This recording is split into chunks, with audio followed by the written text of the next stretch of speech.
friends. Welcome back to Passive Income Pilots. Tait, Duryea, and Ryan Gibson in the house. What's up, Ryan? Not much. What's that? We're talking taxes today. I can't. I'm Taxes. cutting you off because I'm so excited. Toby Mathis is back, baby.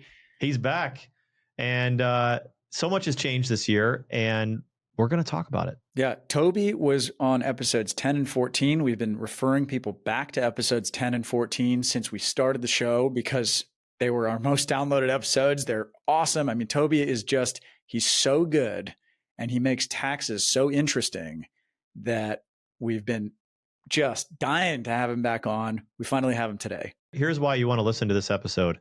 Number one, we're going to talk about all the things that you need to do by the end of the year if you want to save on taxes. We're going to air this in November. So that means that if you're listening right now in November, there are steps and action items that you need to take to save taxes. The other thing that we're going to do is we're going to break out the things that you don't necessarily have to do this year to save on taxes, and maybe you can wait till next year. And if you're donating, the biggest takeaway from this episode was if you're giving to charities, if you're donating, there's a much better strategy than just doing it every year a little bit. And Toby just blew my mind on a strategy on how to do this in a way that you can give and give a lot and give a much better tax efficiency with it. So stay around for that. That applies to everybody, whether you're doing real estate or not doing real estate or how you're investing. So really awesome episode. Once again, I mean, we say this all the time, but don't show up to your CPA on April 1st and say, help me. You got to take action before the end of the year. You got to change your facts to change your tax, right? So you have to put some strategies in play. You got to move some stuff around before the end of the year to take advantage of some of the tax benefits. The big, beautiful bill came out this year. Lots of benefits in that in terms of 100% bonus depreciation and ways that you can offset capital gains, income. So I think people are going to get a ton out of this episode. Yeah. And by the way, at the end and in the show notes, if you want to meet Toby and you want to connect, he's actually going to have an event in December that you can go to, and we'll put a link to the show notes in that. So if you want to learn more about this stuff, set up tax and legal stuff, December 4th through the 6th, I go every quarter to these. We'll put a link in the show, and the first 10 or so people that hit me up about it, I can give you guys a free ticket. So where is it? Oh, I'm sorry. It's in Dallas, Texas. It's December 4th through the 6th. And I'm going to be there. I'm going to be there with my team. I'm going to be talking about self-storage. Toby and Clint and the whole Anderson group are going to be talking about tax and legal planning and things like that. So with that, let's get into it. Let's get to the show. Welcome back, everybody, to Passive Income Pilots. This is Ryan, joined here with Toby. Toby, how are you? I'm doing fantastic, Ryan. Thanks for coming back onto the show. You've been on the show, I think, now 3 or 4 times. And today what we're going to do is we're going to be talking about year-end tax tips, right? We're getting in that October timeframe, maybe even November now when this airs. And we want to know the things that we can do as pilots and aviators to position ourselves best by things that need to be done by the end of the year, but also things that we can also still do next year. So we're going to kind of break that apart. All right. So Toby, first of all, before we get into it, for those that haven't heard of you or have you watched your YouTube channels or attended your conferences or things like that, just tell me a little bit about who you are. Yeah. I guess for most people, they're going to look at me and say tax attorney, but what I am is a derelict investor who likes investing in all sorts of things. And I kind of look at it like a mad scientist lab, and I look at what works and what doesn't. I love to share it. That's been my thing for the last probably 10, 15 years, is really breaking down information and sharing what works and what doesn't with people out there. Because there's just nowadays every TikTok influencer is giving out advice, and you got to know what's real and what's not. Yeah, totally. And I think what a lot of people have benefited from, I mean, you have hundreds of thousands of views on your videos. You've advised tens of thousands, if not hundreds of thousands of clients on the best way to do their tax and legal structuring. They've really benefited from that. And I think, as we get to the end of 2025, the time is running out to do some things to take advantage of some gains that maybe people have had in the year and sort of how they can offset them through investment activity. I wanted to really dive into that with you today. I mean, what are some things that investors should be thinking about? And, our investors are investing in alternatives. They're investing in real estate. They're investing in stocks, bonds, mutual funds, crypto, or considering it. So you really have, every tool on the table from that perspective. Some people that might be listening to this are just passive investors or looking for passive losses or experiencing passive gains because they're working a full-time W-2 job, making $300,000 to $500,000 a year. And then there might be an occasional real estate professional listening to this that may be able to take advantage of that. But kind of where would you kind of start with things that people could do between now and then? Wow. So I'm going to make some assumptions here. So, for most of your folks, I assume they're going to be accredited investors, which means that they're making pretty good money. They're probably in that 32% tax bracket, right? They're getting hit and they're kind of tired of the pain, right? And they actually have a pretty strong motivation to do tax planning. If I'm wrong about that assumption, if somebody's in the $100,000 range a year, then their incentive isn't quite as high, right? So some of these things they might say, hey, that seems like a lot of bother. But no, for someone who federal tax 32 plus their employment taxes, which can be as high as 15.3%. It's like, again, there's these huge chunks that they take out of us. Then you have your state tax, which can be up into 13%, depending on where you live. For some of your listeners, they're in the 40 to 50% tax bracket. So they have a strong incentive to do a little bit of tax planning. And the things that I tend to look at over and over again, especially with real estate investors, is do we want to accelerate some of the deductions that we would normally spread out over many years and take them this year?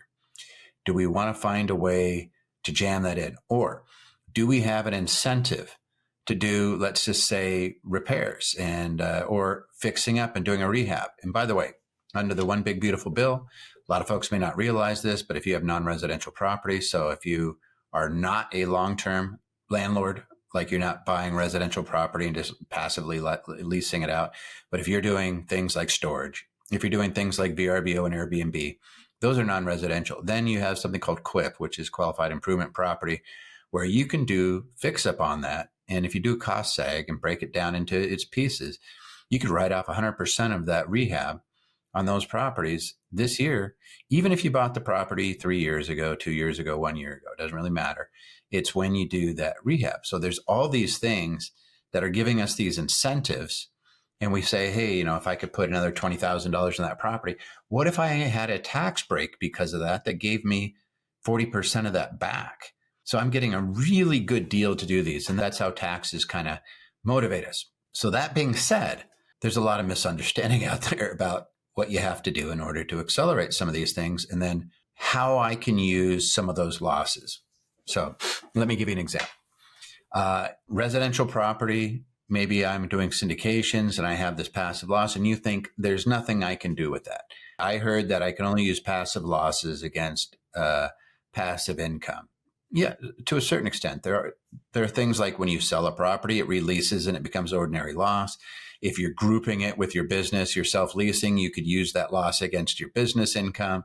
If you're a real estate professional, then it's non-passive loss and you can use it against your W-2 and other income sources.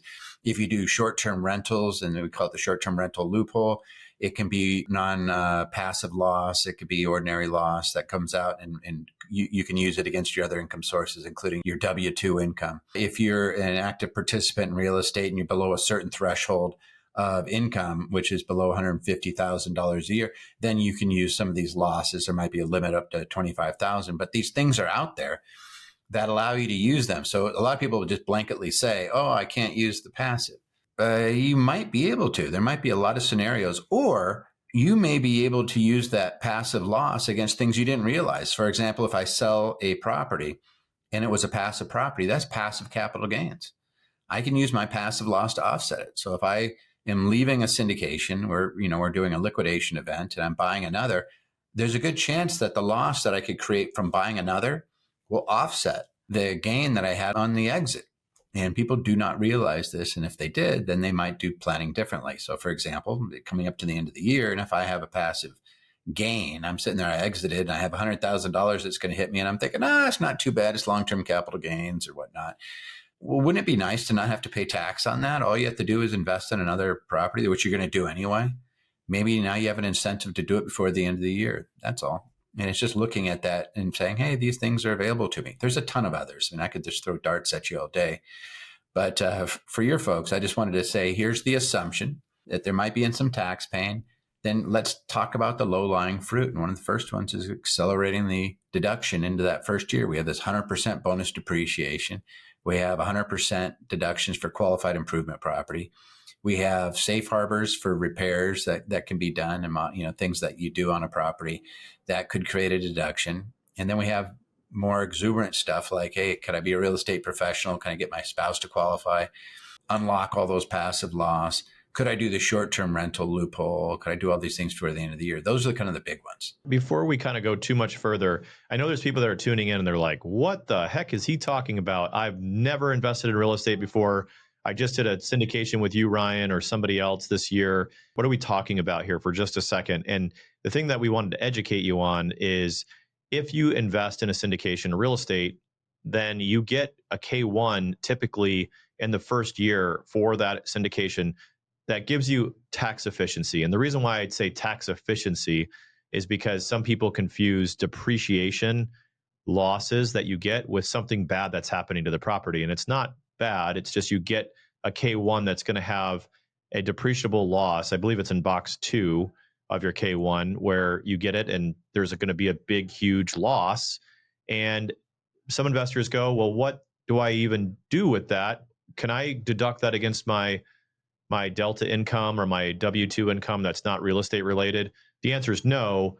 But then they say, well, what can I use it against? Well, I can use it against other gains that I've had that are considered passive activity, like owning a rental property or selling a rental property or owning another piece of real estate or selling another piece of real estate or having some type of passive loss. And all Toby did a really good job of explaining is that there could be other things as well in addition to that, depending on your activity as well.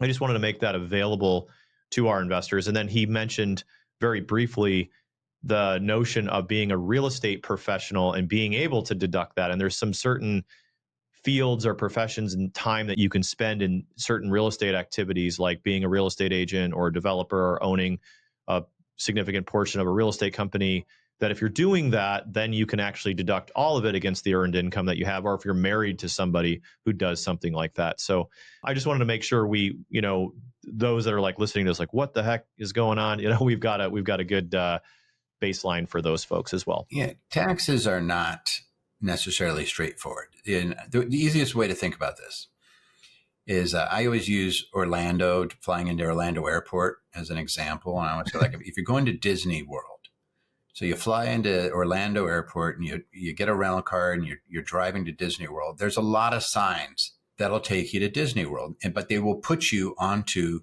not the freeway, but the tollway. And you'll end up paying tolls to get to Disney World. Whereas there's another path, Sand Lake Road is the first exit right out of there. They have a number for it, but we used to always just call it Sand Lake Road. And you just drive on the surface streets and it takes you right to Disney World and you avoid all the tolls. And that's the tax system in a nutshell. There's the easy way, which is just to do nothing and just to kind of follow the signs, pay this now, pay this exorbitant amount. Okay. And yeah, you'll get to your destination. But there's another world out there, which is for those who have a little bit of knowledge that says, hey, I can avoid that.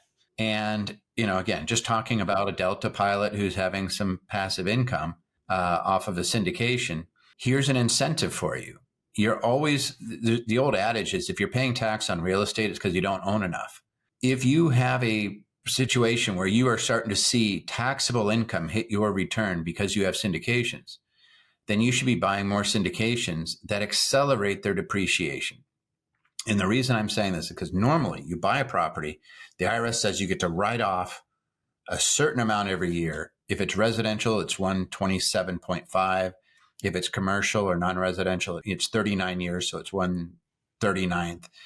For the improvement on the property, not the land. You never get to write off the land. So just looking at that, you're saying, gosh, that's a long period of time. What I'm talking about is saying, hey, that's the toll road. The other road is you do what's called a cost segregation, and you break that property into its 5-year, 7-year, 15-year property, along with the 39 or the 27.5, whether if it's residential. And we accelerate a bunch of that deduction, which is usually about 30 to 40% of it, into the first year. And you can do that now if you buy a property after January 19th of 2025 and put it into service. You get 100% bonus depreciation. If you do improvements, it could be 100% qualified improvement property. If you do repairs, it could be 100% deduction. Like all these things are kind of floating around out there and people don't know they exist. Now, I could say this because I've worked with you guys for so long. Spartan understands it. And Spartan creates that loss that Ryan is talking about, but it is a paper loss. If I have a pizza shop and I buy a pizza oven, I'm going to write that whole thing off in the first year.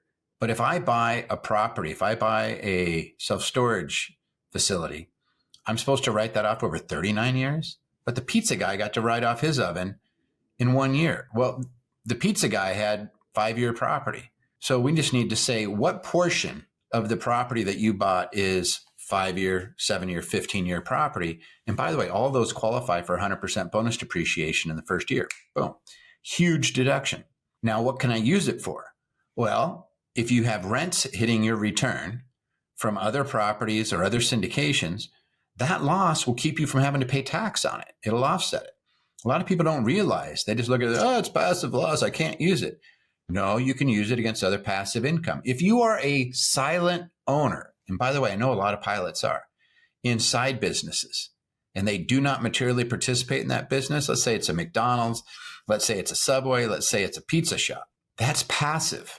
Let's say you're in an S corp with your nephew on a pizza shop and it's kicking out income and you're like, I'm not working for it. That's passive income, which means when I buy a syndication, it creates passive loss. I can offset that income. That's why rich people are always saying, I don't want to participate.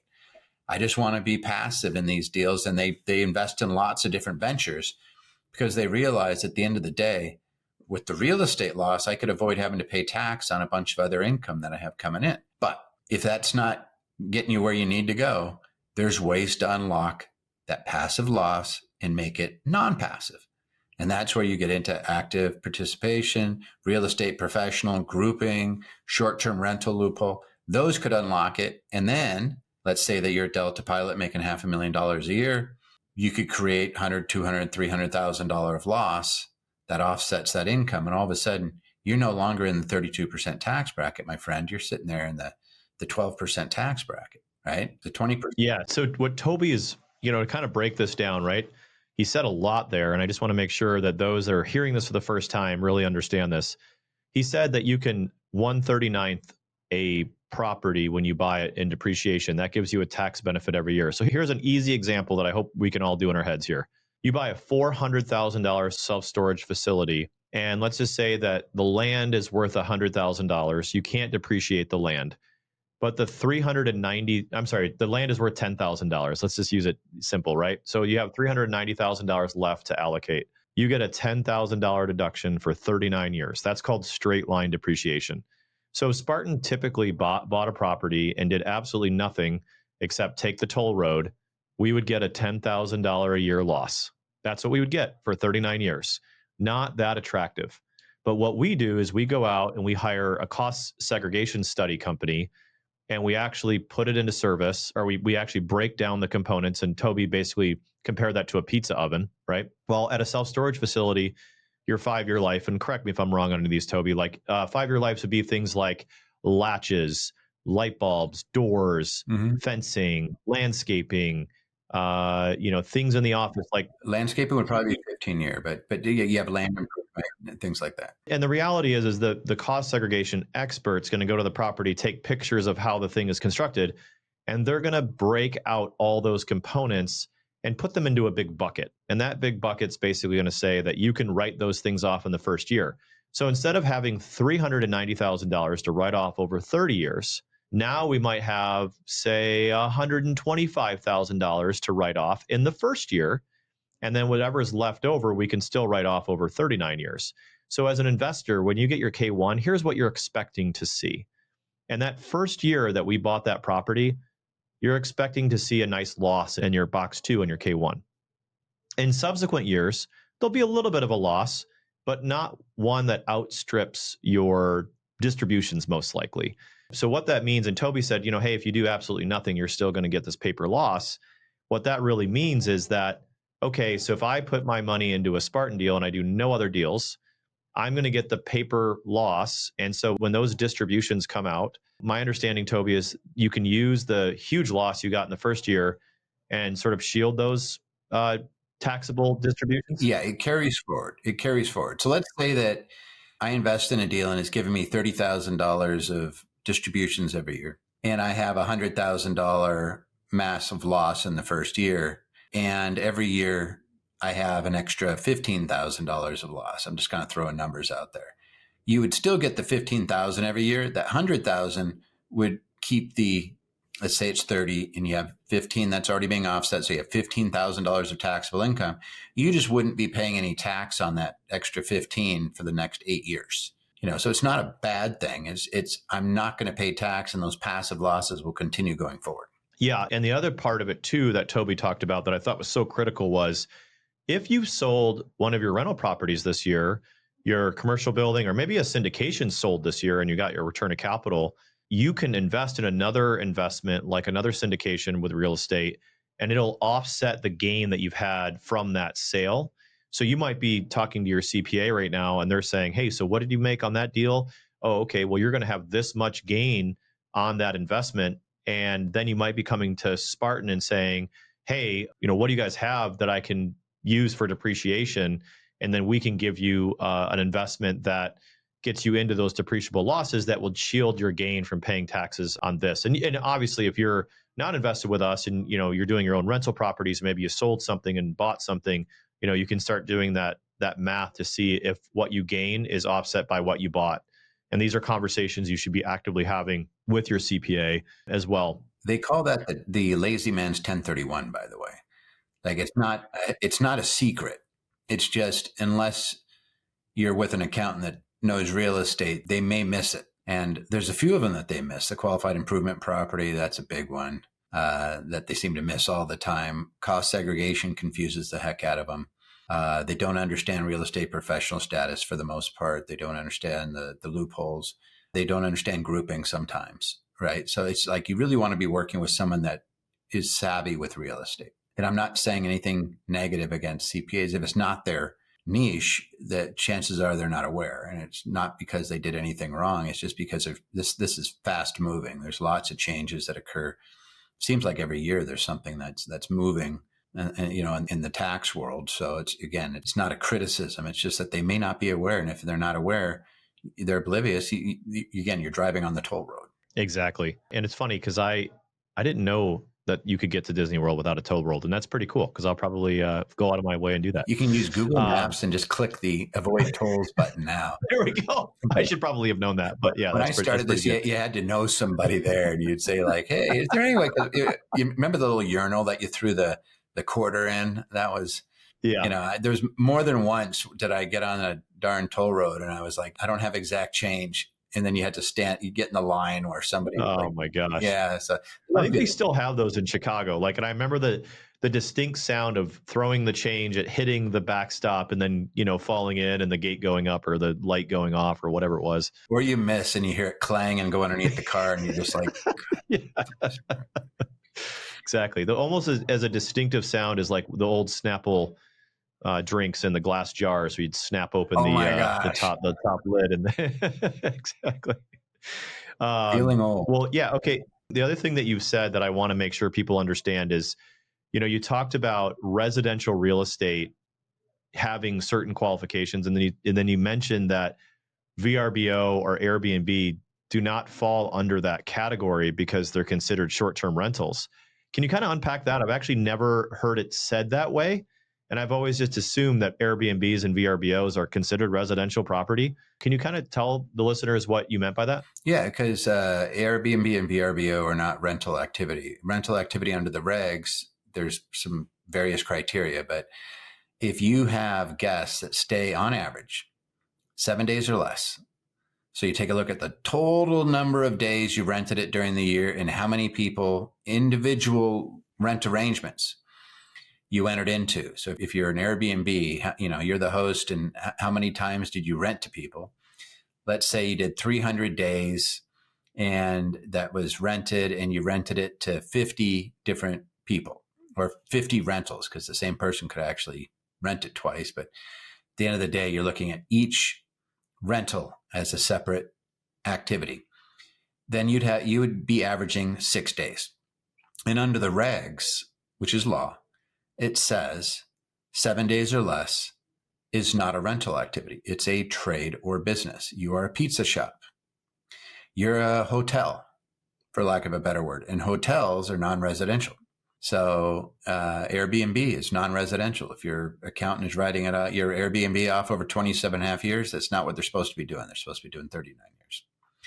So because of that, then there's a new provision under the One Big Beautiful Bill that allows you to write off 100% of qualified improvement property when you fix up a non-residential property. So your Airbnb could actually qualify. So I was actually having a conversation with an accountant on this yesterday, where one of the strategies that they're looking at is, hey, if you have a property that could qualify as an Airbnb or VRBO as a short-term rental, that's why they call it the short-term rental loophole, by the way.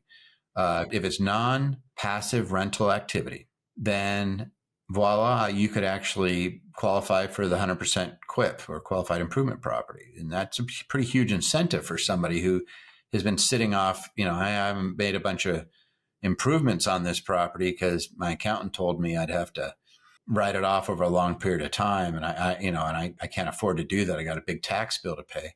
Well, maybe this is going to allow you to do it. I have to put $30,000 into a property, but I get a $30,000 deduction. That might save you, a good chunk of that. And everything's on sale, 25% off, 30% off, 32% off, 50% off for some of you guys. So that's how that works. And again, there's a lot of folks out there spewing misinformation out there and, in Instagram and TikTok and even on YouTube. But what it looks like is, the way I always think of it is there's two lanes. There's what could I deduct and how can I use it? And so I'll use another example, Ryan. I'm going to throw you a complete curveball. A lot of people are sitting on appreciated stock, crypto, real estate, and they're givers. And they're always giving to organizations. And they like writing that check for $10,000 or $25,000. It makes them and their spouse feel good. And I'm like, you just gave cash, right? Cash is great. But if I donate an appreciated asset, I get a deduction on its fair market value. So if I have Tesla, that I have, Tesla, I think, grown, I want to say it's like 100% this year. But let's just say that I bought Tesla a couple years ago and I'm sitting on some gain, $10,000 of gain. If I just donate the Tesla stock, I get a huge deduction. I get to write off the whole thing, but I only paid this much money for it. And that throws people off. It's a big deal. Yeah. So for real estate investors, that's a big one. For anybody out there that's a high net worth individual, or you're making money, I would say, 300,000 and above, you're in the pain zone. You're getting, if you're single, I'm just going to look at the tax rates. I always have them floating around here somewhere, but let's just say, you're single, 2025, $200,000 and above, you're in 32%. If you're married, it's 394,000. You're in the 32% and above. This is stuff that might be appealing to you. And I'll give you a real life example. So I had a friend who's made some mistakes in real estate. They were chasing some things in Orlando when the 2008 hit, so they got caught. And unfortunately, they had talked their mother into putting their property up on some of these loans. And they lost their mom the property. Mom was blind. So this was horrible. So he came to me and he said, is there any chance that you'd help me out here, try to buy the property back? And I said, of course. It's his grandma and, and he's a friend. And I said, let me go see if I can buy it from the bank. And so I went and I bought it from the bank. And I'm not going to use the real numbers, but let's just say it was $100,000. A few years later, that property is worth 3 times that amount. After, if you remember 2008, we bought it, then everything went up. Long story short is I donated that property to a nonprofit that I actually control. And I just, hey, it's either I'm going to put a bunch of money in it or I'm just going to put this property in it. And I had 2 goals. One is I didn't want to charge his mom rent, and I had to impute rent to her in the for-profit world. In the nonprofit world, I could do a grant and just give her the property, allow her to use it. But that property had gone up triple. And I'm not I could give you the paperwork on it. My deduction in my tax savings was worth more than I paid for the property. And I still have that property to this day. The mom has since passed away, but it's still sitting in that nonprofit and I'm still renting it out to folks. If you're not thinking this way, you're leaving money on the sideline. And you could do this. You don't have to do this the way I did it. Like you could just say, hey, I have some stocks that appreciated, or I have some crypto, and donate those to a nonprofit. They'll let you roll that directly into the nonprofit and you get a huge deduction. Well, this might solve your tax problem. A lot of these folks are like, man, I'm paying so much in tax and I have to write a check and it's so painful. And I'm like, hey, before the end of the year, look at this stuff. Do I have anything that's highly appreciated that I don't need? I've done this multiple times with real estate. I've done it multiple times with stocks that ran up. I had a stock that I forgot I even had that went public, nice. And it was a buddy of mine things. And I was like, I had always I'd already written it off in my mind. And I was like, yeah, just donate it. It's still there. Cash is still there. I just use it for charitable purposes, but you're already giving the money away. Just look at it a little bit differently and you get these huge benefits. Yeah, that's great. Now, I wanted to kind of pull on charitable giving a little bit, because I know that some charitable giving stuff, not why we're on the topic of sort of giving and donating, sort of appreciating stock into what we just discussed. What changed with charitable giving this year with the big, beautiful tax bill? Has it gotten better? Has it gotten worse? What do kind of people need to think about, before the end of the year when it comes down to that? Good question. And there's some complexity there. And I'm not going to, just off the top of my head, I'm not going to be able to hit it all. But they have a small amount that you get to write off above the line where you don't have to do itemized deductions, Schedule A. And the reality is that Schedule A, about 90% of the people are taking the standard deduction. So very few people are actually getting the benefit of charitable donation. So by opening that up and giving you it above the line, that's great. And then they have an amount that is a cap. I shouldn't say cap, but there's a threshold of a percentage that you can't write off on the charitable giving. So it's a small amount that you have to exceed before you get to write it off. So if somebody is giving a small amount and they barely qualify for the standard deduction, there's a good chance, they exceed the standard deduction, there's a good chance that they're not going to actually get the benefit of that. So usually you want to do these things in big chunks. And again, there's a little bit of complexity there, but what flows through is you're going to have to do the calculation. You're going to grab your account and you're going to say, if I do this, what's the benefit? And I'll tell you something that's been working the last few years that's not going to change. It's going to keep working. And that is using a donor advised fund to stockpile your giving. So some of you guys probably just said, I would never give a house, but they're giving 10% a year of their income. So they're giving $25,000, $30,000 a year. And they're like, but I'd never give a house. Okay, donate your house to a donor advised fund. Take the deduction, the $300,000 deduction this year, and then use that donor advised fund to give your $25,000, $30,000 a year to your charity. It's not you anymore because it's not benefiting you. A lot of you guys, the standard deduction is going to be better anyway. You're at $30,000 standard deduction for a married couple, and they're not getting much benefit. I've never thought of it that way. That's really cool. Yeah, well, yeah. Lots of little tweaks out there. That's why you have to hang out with tax nerds. That's right. Now, is that something that you've got to do by the end of this year to qualify for 2025? Or how does the timing of something like that and what goes into setting up a fund like that? Well, so a donor advised fund, you'd have to make the donation before the end of the year. So this is tax basis or cash basis accounting. And you need to make the gift before December 31st. A donor advised fund, every major brokerage house has them. If you are doing your own 501c3 and you want a donor advised fund, you might want to talk to us. We have a whole bunch of donor advised funds empty, just sitting there waiting, where you could control it and direct the funds. Otherwise, you're going to like a Schwab or to a Morgan, you're going to be stuck with doing securities. But you want to do the real estate, then you have a couple choices. If you want to control the real estate, then you're going to have to go to a group like us. If you don't, you just want to donate it, then you could go to a number of different organizations will take your real estate off your hand as a donor advised fund. Yeah, that's great. Well, and if they want to learn more about how to do that, they could probably do they email you? How do people kind of learn more about how to get involved in that? You just go to Anderson Advisors, or you probably have a link. I know you guys do a lot of nice things. We teach a class, which you guys always are out at, which is the Tax and Asset Protection live event. My partner, Clint, leads most of that. And I come out there and say hi to people. but it's we're going over tax and asset protection over 3 days. Everything that you want to know about LLCs, corporations, land trusts, regular living trusts, how to do a legacy plan. You're going to learn about cost segregation while you're there. You're going to learn about tax planning. You're going to learn about things that you can do in real estate.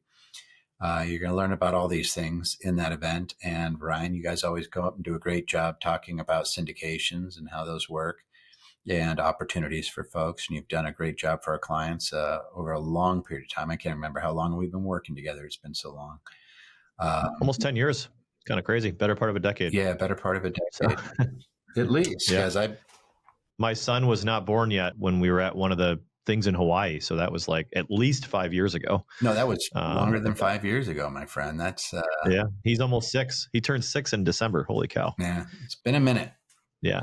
Okay. So Toby, I wanted to get into the next thing, which is a lot of my deals have built-in refinances, which is really cool. Like my Houston project, as an example, the lender has actually given us what's called an earnout. And I think a lot of investors don't know what this is. It's not a refinance, although we could refinance some of our deals and return capital, but we actually have what's called an earnout. And an earnout is what happens when we hit certain debt service coverage metrics. It's a fancy way of saying if we performed as we project, then the lender will actually give us an additional $14 million. And the way that works with it's really good. It's built in. It's not a refinance fee. It's not an additional payment we have to make or cost or anything like that. It's if we hit our DSCR of 1.35 in year 3, they will automatically send back $14 million. And the way that a syndication works is when you have a refinance event, what happens is, depending on how your waterfall is structured, but Spartan waterfalls are pretty much the same. There might be some variability, but generally when there's a refi event, that means there's a liquidity event and the investors get that money back based on how much basis they have from an investment standpoint in the deal. So in our case, there might be some cash flow up until that point, but eventually they're going to get all that money. They're going to get 100% of that 14 million in that instance that they haven't met their preferred return and things like that. Is that a taxable event, the earnout? And is that any different than a refi? I'll just answer it this way, because there is some complexity there depending on whether they're at risk. But if they're just receiving back the money that they invested, that is not taxable. If you borrow money against a property and you're at risk, it is not taxable. With your situation, I imagine that the LPs and the investors are not on the hook. So as long as it's not in excess of the amount that they invested, and they're receiving then they have basis and they would not have a taxable event. It would be tax-free. That's a really good clarification. Yeah, the plan is to send back about 24% of their initial investment. And by that point, they maybe were cash flowing 4 to 6% per year. So no, they would still have a basis. So that would, to your point, come back as a tax-free event. And we've done that. We've actually done like refinances. We're getting ready to refinance another portfolio and send back 50% of the investor's cash. But here's the thing, to your point, we've already sent them back over 100% of their basis in that deal. So what you're telling me is that refinance event will be a taxable event for them. Is that right? Yeah. If you receive funds in excess of your basis, it's generally going to be long-term capital gains. It's been held over a year. The other thing is, when you say the earnout, if they're giving you money, like here's just free cash, there's a taxable event. But if it's here's additional monies that you're borrowing and it's getting added to your loan, then it is not.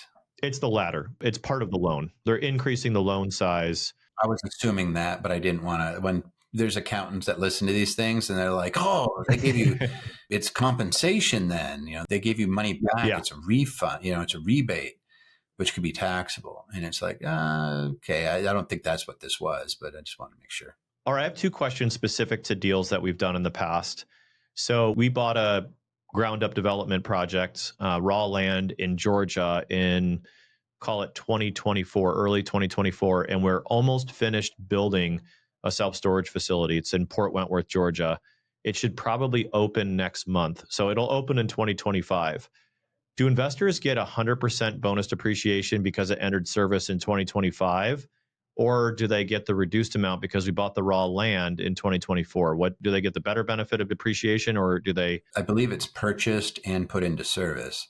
So in this particular case, it'd be put into service. So you'd get the lesser amount of when it was put into service, which I believe would be the 40%. And The 40%. Okay. yeah, that amount would be 100% deductible, even though it was only in service for a short period of time. When you do bonus depreciation, it doesn't matter whether it's in December or, it was in January. The amount is the same for that deduction. Gotcha. For the straight line deduction, like when you're writing things off over the 39 year, that will matter that it was put into service at the end of the year. Thanks for that clarification. Yeah, and so we also are doing ground up construction this year where we bought a facility, we bought land in March of this year, and we're building a self-storage facility that will enter service next year. And my understanding is that when we enter it into service in 2026, this is the Bellingham project we're doing, that one will receive 100% bonus depreciation when we enter it into service for the tax year 2026. Do I have that right? Yeah, 2026 would be 100%, but as long as it was purchased and put into service after the threshold deadline for the One Big Beautiful Bill. Yeah, and the deadline was basically the day that Trump took office, right? Isn't that how he basically wrote that date? January 19th, 2025. Yeah. Yeah, right. So, isn't that interesting? Yeah, I wish that they had just not done that. Like, it's confusing the heck out of people. But there's, people that bought properties, fixed them up, put them into service in 2025, and they're spiking the football going 100% bonus. And you're like, Now, you mentioned, we kind of talked earlier about things that you've got to do by the end of the year, which is if you have a passive gain, you have to buy something by the end of the year or invest in a syndication by the end of the year to take advantage of that. What are some things that people still have time to do even after the new year? All right. So there's huge ones. Like if you're reimbursing yourself on expenses and things like that, your cash basis, you need to get the money back for those things can be deducted. So if you have real estate that you're running yourself, please make sure that some of these expenses that they're paid before the end of the year, because that's how you deduct them. Something else to always think about, just to get tax nerd on you, is if you're receiving rents and you're in a high tax bracket, you may want to, in this year's bad, but next year you think you're going to have some properties come online that would give you some tax relief. You tell people, don't pay me in December, pay me in January, because then your receipt of those rents would actually be taxable in 2026. So there's those little games you could play too. But to get back to what you're talking about, there are things that you could do after the fact. One of the things you can do after the fact is cost segregation. You don't have to do the cost segregation in 2025 to get benefit for it during the calendar year. You could actually do that cost seg right up until you file your tax return. So you could do the cost seg next year on properties. And we do this all the time. You find out usually in the summer after the tax, like for 2024, we were doing our tax analysis mostly during the summer of 2025, right? All right, do I have a tax liability? Is there anything I could do? Okay, maybe I could accelerate depreciation on this property or this one, and I could offset. Is there positive cash flow on these? You really don't necessarily know until several months after the tax year, because you're waiting for K1s. You're tying up your accounting at the end of the year. You're doing all these things. You could pull that trigger on a cost seg. Get this is going to freak some people out. You can actually do it after you sold a property, as long as you can get access to it. Really? A lot of people don't realize there's something called a 1245 exchange, where when you do bonus depreciation, that property, when you sell it, is ordinary income tax. And so there's an incentive to reduce the value of that property when you do a sale. So sometimes people haven't done a cost seg at all, and they don't even realize that they're getting this recapture on a huge amount. They didn't get, and there's not a lot of value in what they're selling. I think about carpeting.